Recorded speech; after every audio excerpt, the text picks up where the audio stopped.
even hear me? No? Good, okay. So cover that. Okay. Water! Love it, hate it, to even drink the water. Refreshing. So, water is very important for everyone on Earth, for our survival, for our economy, and many more. How do we get the water, you may ask?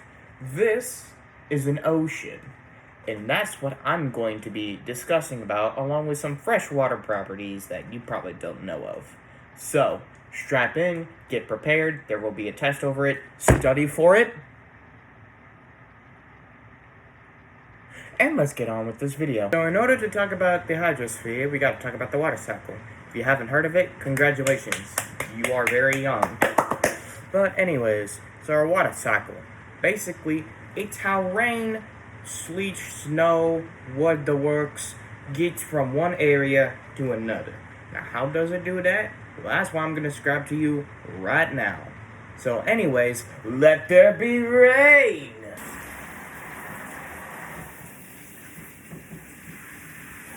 So I didn't get any rain, so I had to use this. But as you can see here, I would consider this to be a form of a precipitation if we include that this is, a cloud.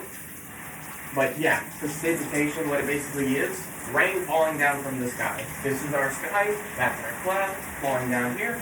We get our water, precipitation. Pretty simple and easy to understand. I would also like to point out, it doesn't have to be specifically rain for precipitation. It can be hail, sleet, snow, whatever the clouds produce, that can be a kind of precipitation, which does help out with our crops, because they can get some pretty good water. And with that helps out the entirety of our economy, even if it's, salt water. But hey, don't judge plants. Evaporation is a subcategory of evapotranspiration. Weird sounding, I know, but it's true. Why? Because transpiration and evaporation work to give the same result, just in different ways. How exactly? Well, I'll go ahead and explain that to you. Here is my best example of evaporation. What we have here is some very hot water. And with very hot water, it turns into gas. And gas starts going up, which to our light here, which I would consider to be our sun. So, whenever this water continues burning, it's going to make smoke, which could be our humidity, which is the evaporation water going up there, basically. So, yeah.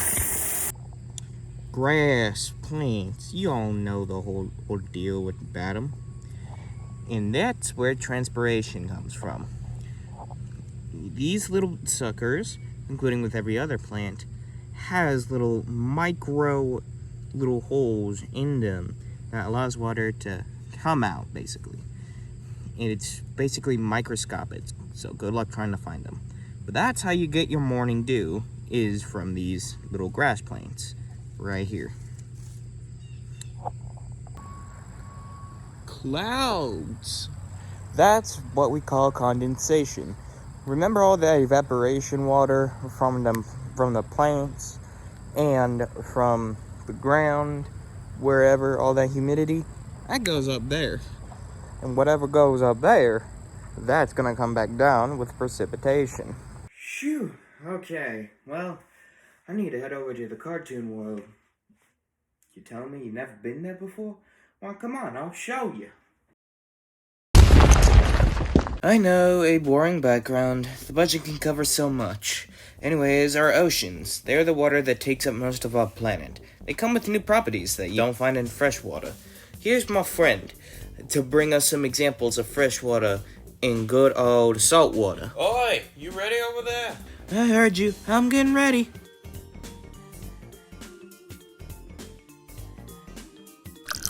Now that's some salt and fresh water. The only reason why both of these are different is because of cartoon logic. Get used to that. The blue one here is salt water. The very cyan one is the fresh water. For every liter of salt water, there's about 35 milligrams of salt. That doesn't seem very like much, but I can assure you it's much. Come on, Forrest, we got a boat to ride. Yahoo!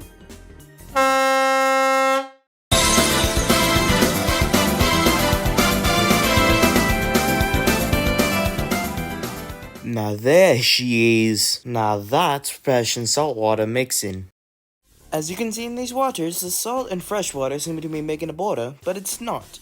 They're mixing with the salt of the ocean and the muck of the river. Now that's a marvel of nature. Now about density. Here I have some oil and some water. Watch when I pour the two. Notice how the oil is floating over the salt water. Because of the amount of salt within the salt water, that means the density must be very high. Because with the density of the salt water, it makes things that are less dense float above it. Which is like this oil. Now how can we forget about pressure? Let's use a weightlifter as an example of pressure. If we keep on adding weights to this lift, they start getting pushed down. More pressure applied to them in order to hold on to the bars. Eventually, pressure is too much, so they fall down. Thanks to that, there's no more color. So anyways, water temperature. Perfect timing. Hey, Feared! We got some fresh and salt water and we need them to be freezed at the right temperatures. Think you can do it? Sure can.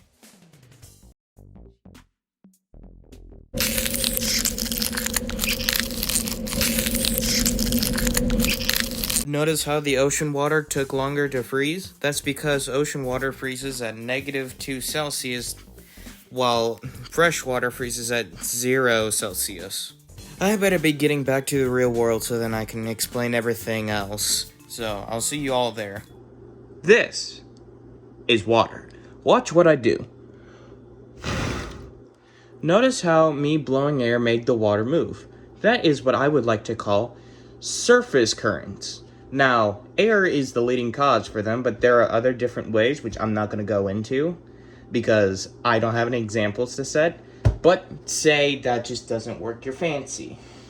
Well, we have this, another surface current way, which don't ask why I have this knife here. I was making Spam with it. So anyways, you see how when it moves, the water moves as well? That could be another reason why surface currents happen, specifically because of change in water. Now, you see, this is, say, about decently hot water. Let's put that with the cold water. Now, you noticed how it kind of moved whenever we added more water. It kind of moved all over the place. That's what we call deep water currents. It moves all over the place whenever you use it. Now, why is that the case? Because, makes sense. It's nature logic. I don't know what else to tell you there. But this is important because down at the Arctic, there is very cold water that can get pushed over here to our real places. And with that, it means that other places with very hot water can get some cold water so that the marine life don't go dead. I know, very shocking. Now, open and closed water systems. It's weird to explain, but take this as like a piping system. Now, we're going to go ahead and place this right there. This is probably going to be the worst example of a closed water system, but it's the only example right now because I don't have any tape.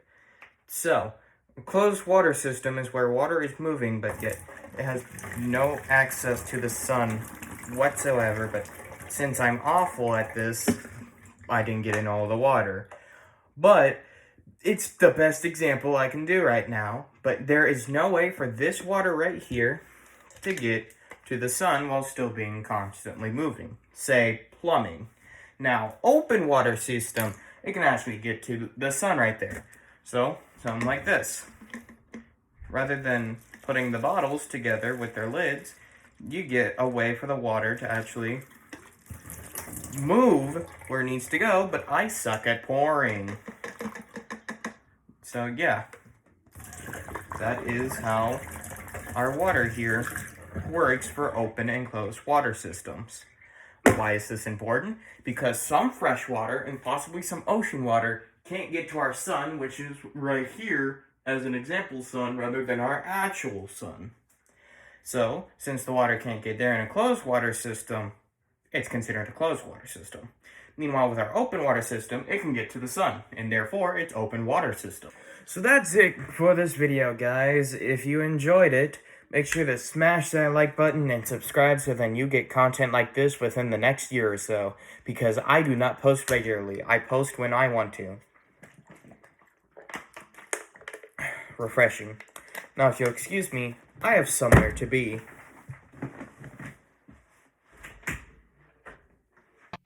I walk to Burger King, then I walk back home from Burger King. Walk to Burger King, then I walk back home.